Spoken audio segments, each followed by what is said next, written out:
Nabi zaman Sugeng di akhir hayatnya itu sering ngendikan tentang al-fitan, tentang tragedi utawi prahara.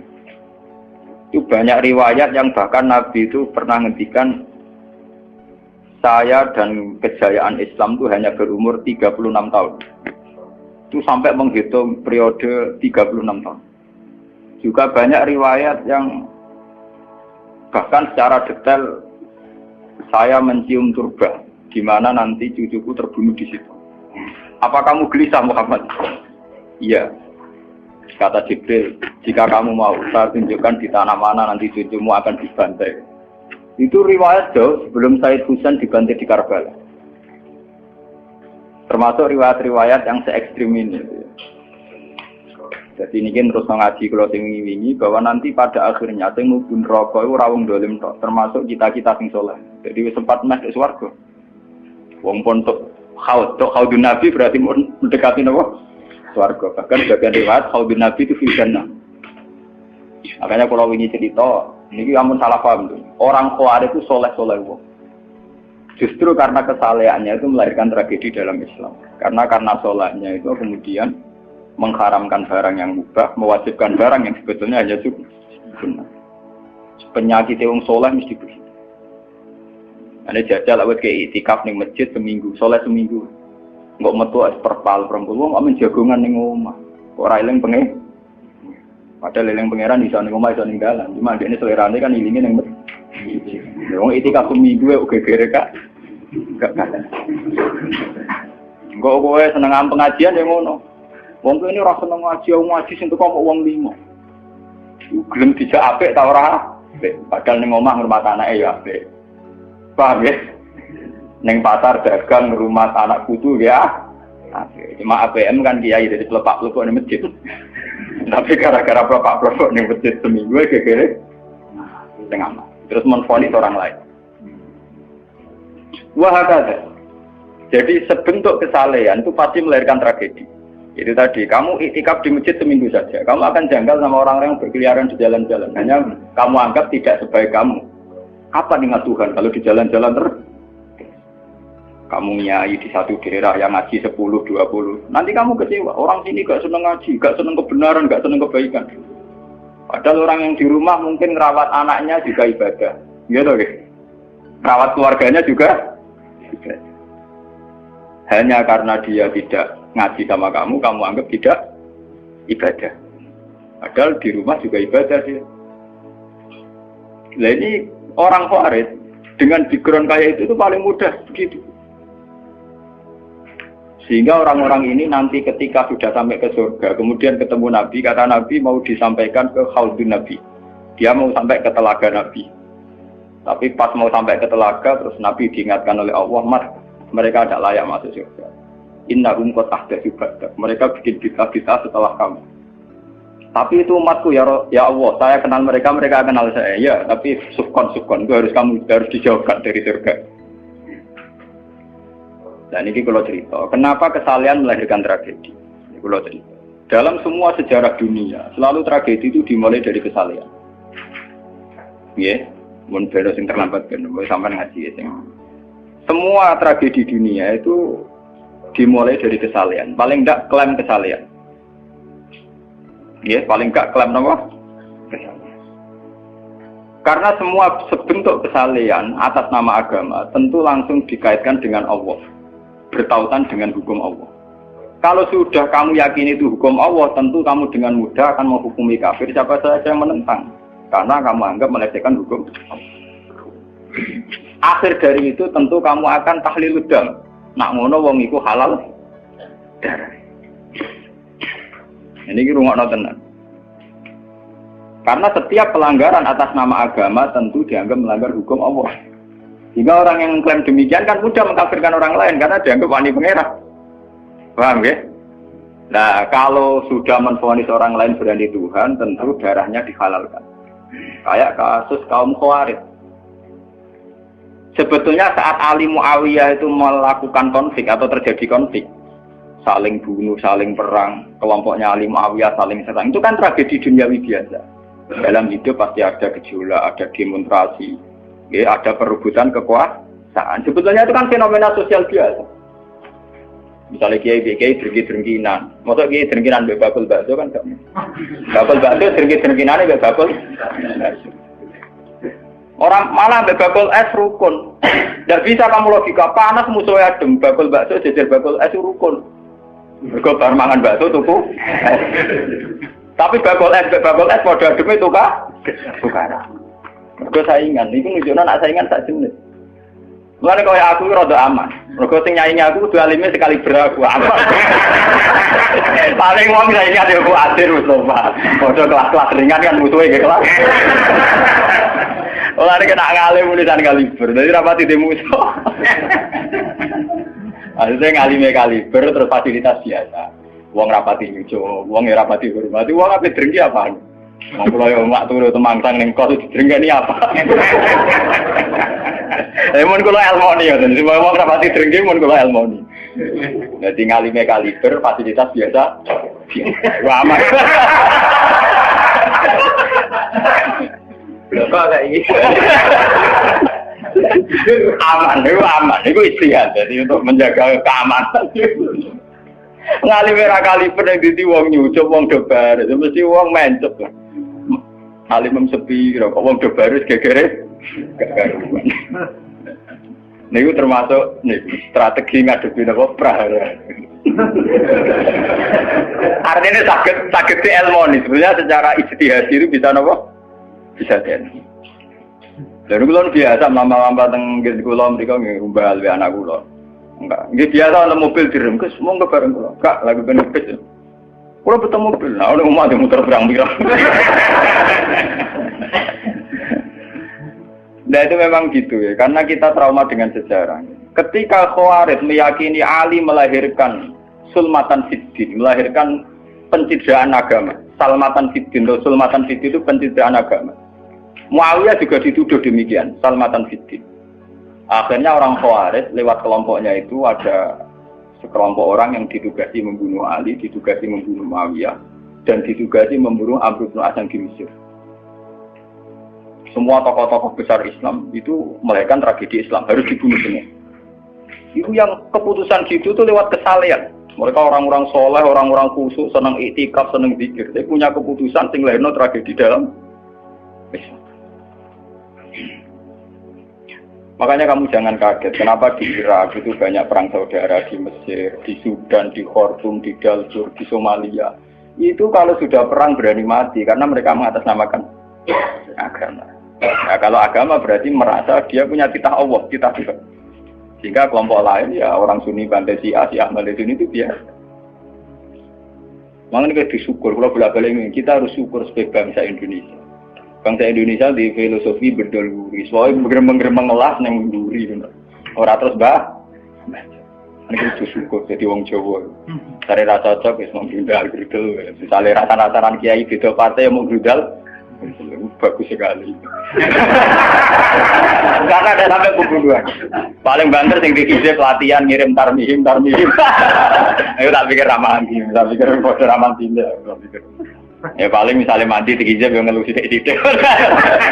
Orang anti mati. Paham, semenjak itu tragedi itu tidak dimulai dibunuh non-muslim, tapi dibunuh orang Islam. Semenjak peristiwa Ali Muawiyah. Dulu Umar itu matinya masih keren. Umar itu dibunuh oleh seorang Yahudi, Abu Lulu, seorang Majusi, Abu Lulu al-Majusi. Era Utsman banyak riwayat mengatakan yang membunuh itu banyak yang tidak Islam. Tapi era Ali, Muawiyah sampai Said Husain itu yang membunuh orang Islam semua. Bahkan sulahahum, orang-orang yang kategorinya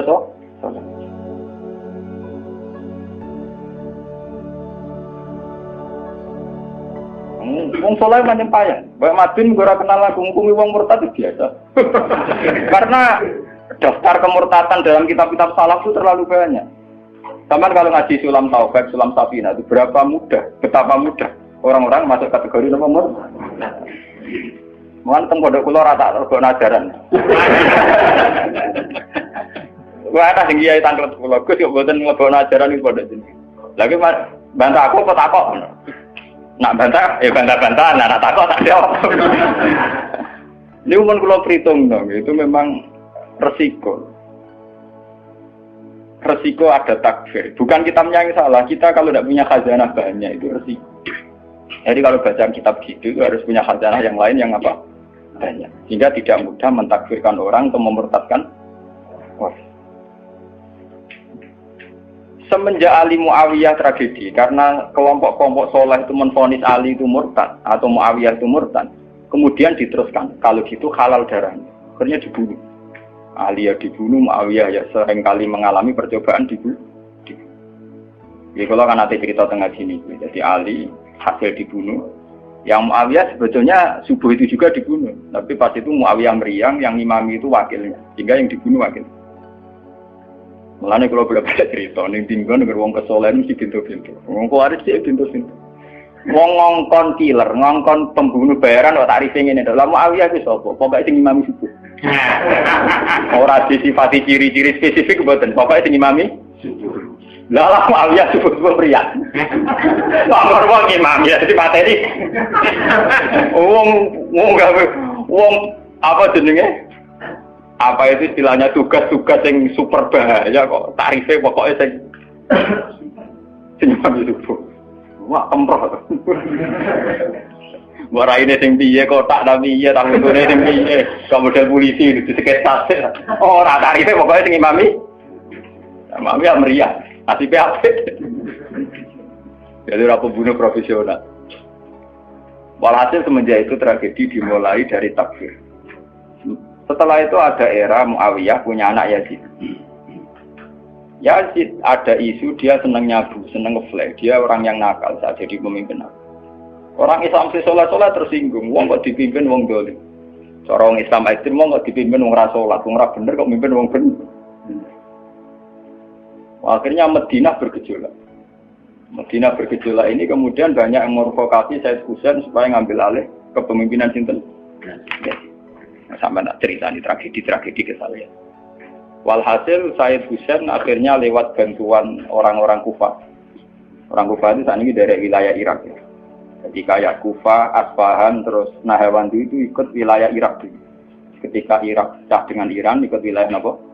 Iran. Dulu yang situ semua itu namanya orang dulu kalau bilang itu Kufah sama Basra. Gitu, makanya kalau di kitab-kitab Nahwu semua kitab salaf kalau bahasakan kawasan itu kalau tidak kawasan Kufah ya napa? Basra. Sekarang di bahasa internasional lebih dikenal Irak semua. Tapi kalau dulu orang bilang itu Kufah, Basra, Nahwandu, Asbahan, Khurasan. Itu kan kawasan itu. Dan sampean. Orang-orang Kufah datang ke Madinah. Ya Husain, karena yang dituduh zalim, kita-kita yang nanti di Kufah siap membeat jenengan jadi khalifah, siap dukung jenengan jadi apa? Khalifah. Ini ku mengkudeta kepemimpinan ya Yazid. Said Husain sebagai orang senior, beliau konsultasi sama Sayyid Ibn Abbas. Ibn Abbas itu pernah paman, karena Ibn Abbas itu misananya Nabi. Ya Ibn Abbas itu kan misananya sinten Nabi. Beliau itu sugeng nanti era Said Husain ya. Ibn Abbas sugeng nanti era Said Husain. Ketika Said Husain konsultasi sama Ibnu Abbas, dihentikan ini. Yabna ammi al-Kufah la tafi. Sopo sing ape dukung kowe? Tiang Kufah ya ammi. Wong Kufah atau jujur. Wong Kufah itu bulet gak welet. Al-Kufah la tafi. Wong Kufah nak janji atau nepah? Nepah. Dulu kayak kawasan Kufah ini sampai kalau cerita sejarah, ben sampean roh. Kan tiap daerah kan diterkenalan dewe-dewe. Ono daerah terkenal Bedol Guri, ono daerah terkenal Badoan. Ibu tenan ora tiap daerah kan terkenalan dewe-dewe. Yang repot terkenal Bedol Guri, ono terkenal kayak Madura Badoan, ono terkenal daerah. Oh daerah kono medhit kabeh. Nah, kawin sudah, wah wani wong lanang kan tiap daerah dia terkenalan sendiri-sendiri. Paham ya? Karena perilaku budaya orang mesti ada ciri. Nah, itu di era itu. Kufah itu punya ciri khas al-Kufah la tafi. Wong Kufah mesti ora ju, tenang. Walhasil akhirnya Said Husain minta maklum ya, minta supaya dimaklumi. Ya Ami, saya ini sudah bertekad untuk menuruti permintaan orang-orang Kufah. Jadi meskipun paman saya melarang, saya tetap berangkat. Kata Ibn Abbas, ya sudah kalau itu jadi keputusan kamu. Mulane Said Husain terkenal Said sing brengkel. Mulane kena dititeni. Said sing turunan Husain niku rata-rata brengkel-brengkel. Nggih, kados orang Iran itu rata-rata Sayyidnya Husain. Kados Abdul Qadir, kados Sayyid Muhammad itu Al-Hasan. Makanya kalau Sayyid Muhammad itu Al-Hasan rata-rata karena Sayyid Hasan dulu itu yang punya keputusan amul istima. Jadi tidak mau perang. Sehingga era Sayyid Hasan yang dikatakan amul istima. Tahun bersatunya umat. Era Husain betul. Walhasil wala-wala cerita Sayyid Husain kerso dibawa orang Kufah menuju Irak. Pas sampai Karbala. Terus Sayyid Husain bilang gini sama pengawal-pengawalnya, ini sampai mana? Ini Karbala ya Husain. Saya Husain hadhihi karobun wa bala. Ini karobun, kesusahan wa balaun dan tragedi ujian. Delalah pasukan yang dikirim Yazid bunuh Sayyid Husain ya pas dimudi Karbala. Dan itu yang diperingati orang Syiah di 10 Muharram, yang disebut tragedi Karbala. Makanya bendera-bendera Syiah itu tulisannya ya Husain karena orang Syiah meringati hari meninggalnya Husain itu jadi hari suci betul. Dari besarnya orang Syiah itu hari tragedi Kabupaten Sinten Husain, yaitu di Karbala. Nah kemudian versi cerita itu bulat. Kalau versi Sunni, karena sini model Kiai Indonesia, model versi Husnudzon, itu jari ini pengawalnya Muawiyah itu tidak disuruh bunuh, disuruh konsultasi saja. Cuma mereka overacting bunuh. Sehingga dalam keyakinan Sunni bahwa Yazid itu tidak dosa-dosa amat karena tidak nyuruh nama. Tapi nak cara Syiah, nyatanya mata ini kok dikelah-kelah, mata ini ya mata. Wah semenjak itu lahirlah kelompok Syiah besar-besar. Siapa yang berbau Yazid, berbau Umayyah harus dibunuh. Kemudian dendam ini dijilmakan menjadi kelompok besar di dunia, ini Syiah. Nanti sama. Syiah itu nak muji-muji kaya-kaya agama itu dimulai Husain. Yes. Wes ngono Husain delalah bin Ali. Di Nabi Muhammad, idola sentrale Ali, terus yang dianggap kesatria prajurit napa? Husain. Sehingga agama versi Syiah itu ya tiga itu. Muhammad, Husain, Ali. Karena referensi agama Syiah itu hanya ini. Ali zaman sugengnya Nabi ya terkenal pahlawan perang, terkenal kesatria perang. Husain ya kesatria perang. Jika orang Syiah tidak punya rujukan kecuali sejarah kesatriaan. Ngadepi Musa wani mati. Kata Iran saat ini Ahmad bin Najib itu orang Iran perasaannya begitu. Ngadepi Musa ya mati, wani mati. Itu perasaannya ahli sunnah karena ahli sunnah idola no sahabat sing kuno ya idola. Sing ora jelas ya napa? Idola. Wah, kira sahabat macam-macam. Jale madung idolakno sahabat topo sing nak ana perang mirip. Terus Mustafa ngidolakno topo sing ora jelas penting itikaf. Itu kelebihannya Sunni karena ngakui semua sahabat jika perilakunya variasinya banyak. Lho tenan iku boten guyon lho. Karena variasi idolanya napa? Banyak. Jika orang Sunni bentuke beda-beda. Mungkin dah kepedut. Mungkin dah kemana sing ngene. Oh pengamat itu ngamati salat ngono paling pusing. Muka ono sing standar. Salate Muhammadiyah, PKS, Salafi mesti standar. Carane wong ngono pusing. Dia ini terkenal alim. Allahu Akbar. Ono sing waswas Allahu Akbar. Allah.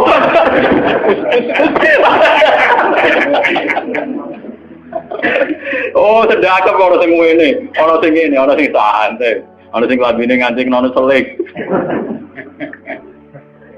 Karena orang Sunni terlalu banyak tokoh idola, karena keyakinan Sunni semua sahabat itu layak diikuti. Iku mbah barokah laknat kowe keyakinane wong Sunni iku semua sahabat layak napa? Diikuti. Sahabat macam-macam, akhirnya wong Sunni macam-macam. Itu beda dengan Syiah. Sentral sejarahnya di Husain. Husain sebagai martel perang atau kesatria perang. Ali terkenal Al-Qarrar, orang yang reputasinya juga tentang nama. Jika dalam terminologi Syiah itu tidak ada istilah bil hikmati wal mau'izatil hasanah, sing sabar ngadepi Musa sing santun ora mahal tuh utak Jawa niku. Paham ya? Sampeyan ngerti kenapa sih acara berpikir demi nek Sunni mboten. Mau kiai iku dhisik ning daerah Abangan. Mujite sik isletong ora males. Malah dungo. Wah cerita seputar rawani tok. seputar sabar, seputar kawan. Jarang kok Kiai Sundi wani jotosan. Jadi sejarah dengan sabar. Sehingga dalam tradisi Sunni itu tidak ada revolusi sampai sekarang. Beda dengan di Syiah.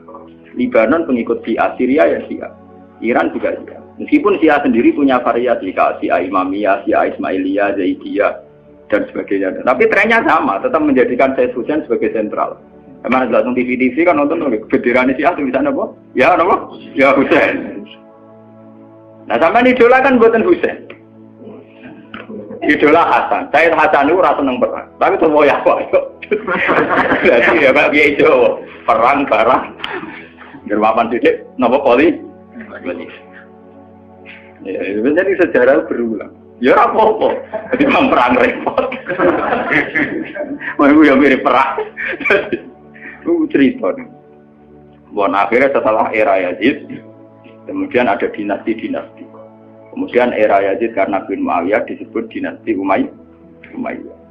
Orang-orang penggemar Husain karena Husain itu mendiriati Rasul melahirkan dinasti. Jadi disebut dinasti Fatimiyah. Sebenarnya dinasti Fatimiyah itu bukan dinasti turunan Husain, karena saking cintanya ke Husain mengatasnamakan dinasti apa? Fatimiyah. Ada perang. Walhasil wala-wali zaman nanti dinasti Fatimiyah itu kuasa. Ketika kuasa sempat bikin Al-Azhar. Jadi Al-Azhar dulu itu barokahnya dinasti Fatimiyah. Al-Azhar itu dari kata Fatimah Zahra. Af'al tafdilnya Zahra itu Al-Azhar. Kayak Hasna, kalau mu'anat kan Hasna. Kalau bahasa Arab untuk af'al tafdil Al-Ahsan. Jadi kalau Zahra berarti menjadi Azhar. Itu karena bahasa saja kayak Hasna mu'anat, kalau Ahsan untuk af'al tafdilnya. Jadi kalau Zahra jadi apa?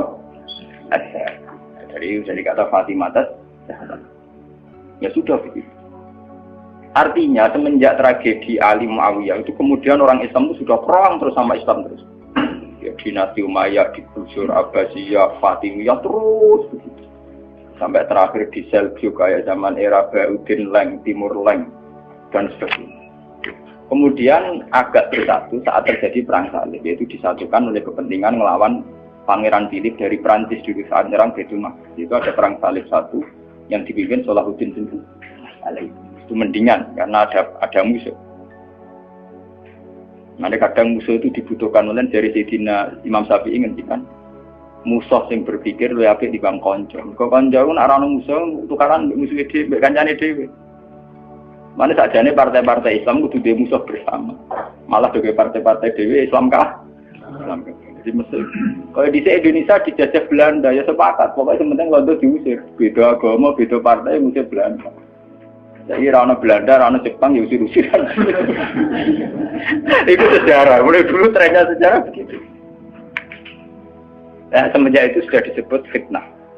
Kalau sudah fitnah itu la tusibanal ladzina dzalamu minkum. Yang kena tidak yang salah saja, yang soleh juga kan kena. Kalau fitnah itu sudah kena, sudah jatuh, pasti yang kena semua. Yang soleh juga ikut kena. Akhirnya orang-orang soleh itu banyak yang meninggal.